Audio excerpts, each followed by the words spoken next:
if confidence is ebbing, then I think that there is a possibility that we don't spend as much. And of course, that definitely will impact the economy. Today, we're talking about consumer confidence hitting a 12-year low and what it means to you. Do you buy new cars or do you buy used? That's the question we should be asking right now, because right now, with the consumer confidence index being down right now, all of us need some kind of transportation to get from point A to point B.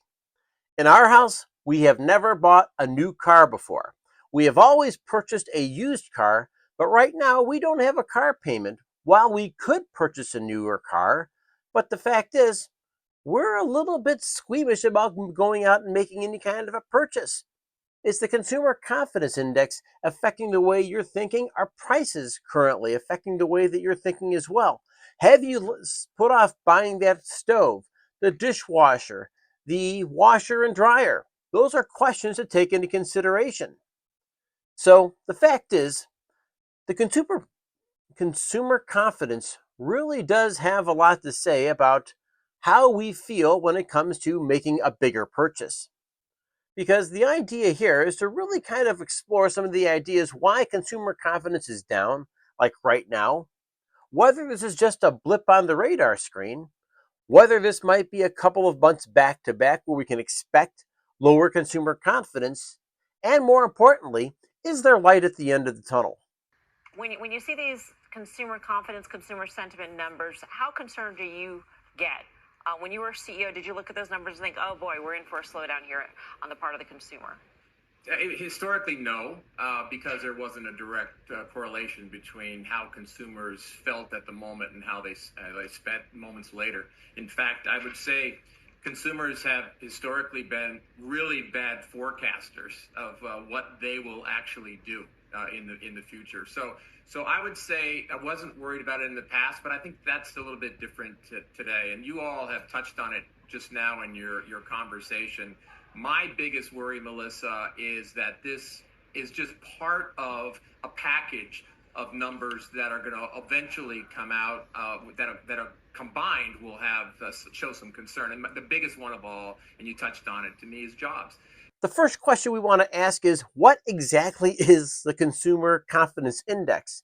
And what this means is there is data that is collected about whether or not people are going out making purchases.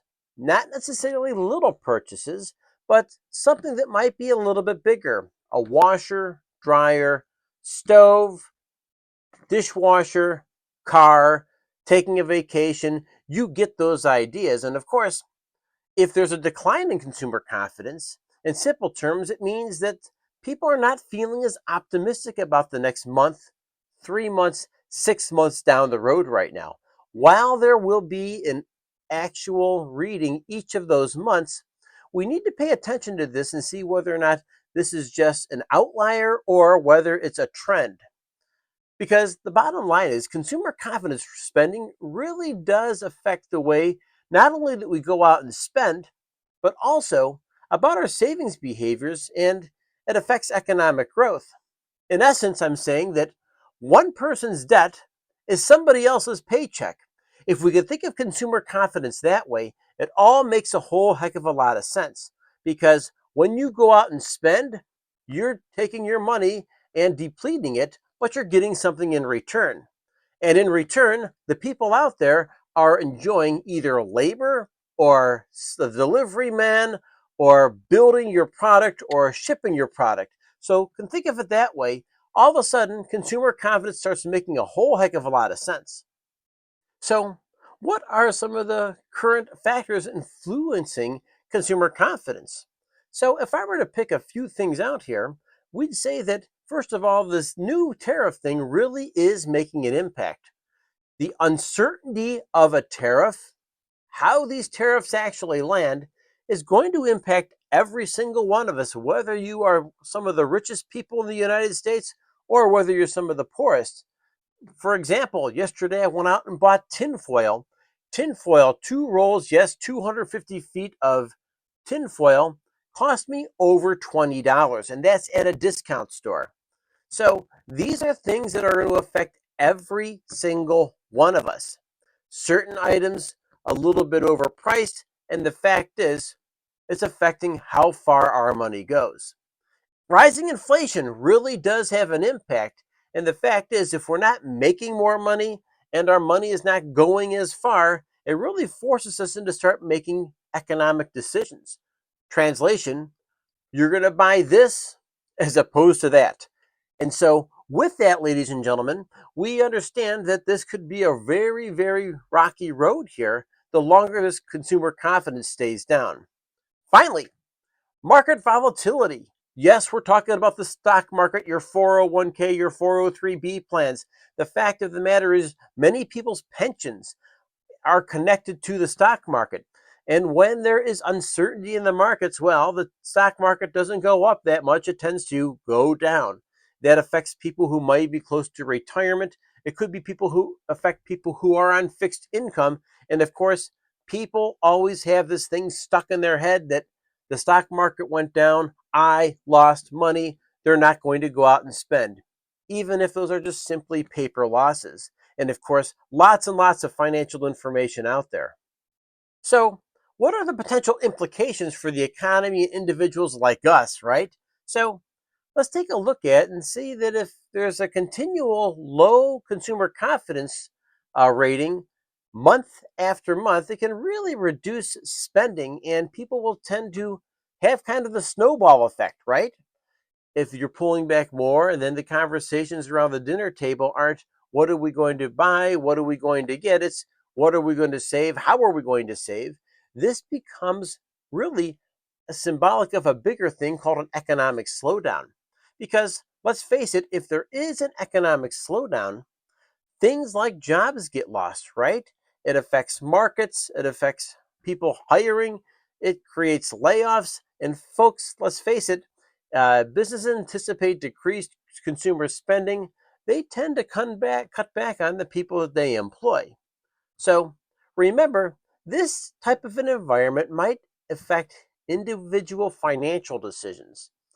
For instance, in our house, we're holding off on buying that new used car for now. We have other things to take into consideration, and we really don't want to go out there and make a commitment, at least not right now. Day to day operations, food, clothing, yes. Bigger item purchases, hey, maybe not, or should we say, not yet. Of course, this channel is not a doom and gloom channel, not at all. Instead, we are the types of people who try to be problem solvers, figuring out solutions to whatever things might be lying in our way. So, what are some things we can think about right now that could help us move our game forward, even in a period which could lead us to some tight financial times? Well, there's a couple of things here. One of the things we've always gone out and done is had some kind of a side hustle. Folks, if you're having difficulty stretching your dollar, then guess what? There will always be someone out there that has a need. The question is, what can you do to help make more money or at least stretch the dollars you have?